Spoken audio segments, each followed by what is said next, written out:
তো মাথায় হাত দিয়ে কি ভাবস? কি যে ভাবতাছি রে, এটা নিজেও জানি না। কি হয়েছে মানে? বিয়ার পরের দিন আমার স্ত্রী আর স্ত্রী নাই, কারেন্টে চলা ইস্তারি হয়ে গেছে, আয়রন আছে না আয়রন হয়ে গেছে। বন্ধু বিয়ের পর দিনই মাথায় হাত।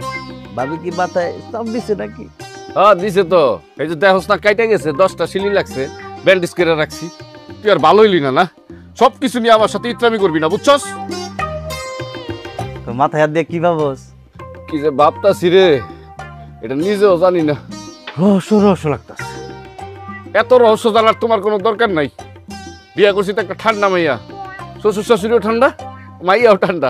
তোর সমস্যা কি? কি হয়েছে মানে? বিয়ার পরের দিন আমার স্ত্রী আর স্ত্রী নাই, কারেন্টে চলা ইস্তারি হয়ে গেছে, আয়রন আছে না আয়রন হয়ে গেছে। মানে মানে হইল কি জানোস? সকাল থেকে আমার স্ত্রী আমার সাথে এত সুব্যবহার করেছে, এত ভালো ব্যবহার করেছে, আমার এখন ইচ্ছা করতেছে একটা মাইক নিয়ে পুরো গ্রামবাসীর কাছে ক্ষমা চাই। এই মেয়ে নিয়ে আমি এত গপ্প করছি। হ্যাঁ আচ্ছা, ভাবির এই আচরণের কারণ কি? আমার তো কয় না, আমি তো জিজ্ঞাসা করার টাইমই পাইলাম না, বুঝছো? প্রথমে পানি ঢেলে দিল, পরে লবণ ঢেলে দিল। এক মন গুড় দিলি তো স্যালাইন হয়ে যেতি।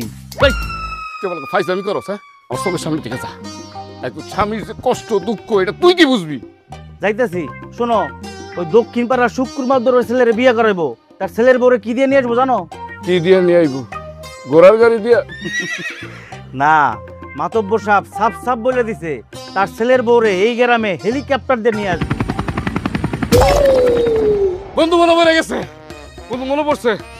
আমার বউ আমার সাথে কেন রাগ করছে আমার এখন মনে পড়ছে। এই দাঁড়া। হ্যাঁ কি বাড়িতে যাই কেন? আরে বেটা, আমি তো বিয়ে করার সময় আমার স্ত্রীকে কথা দিয়েছিলাম যে হেলিকপ্টারে করে নিয়ে আসবো, কিন্তু আমি জানি নাই। এর জন্য আমার বউ আমার সাথে রাগ করছে। তুই এক কাজ কর, তুই দোকানটা পাহারা দে, আর যদি না দেস দোকান বন্ধ করে করিম চাচার কাছে চাবিটা দিয়ে তুই জাগা। আমার এখন দাঁড়ানোর সময় নাই, কথা বলার সময় নাই, আমি গেলাম। হায় হায় রে, হায় হায়।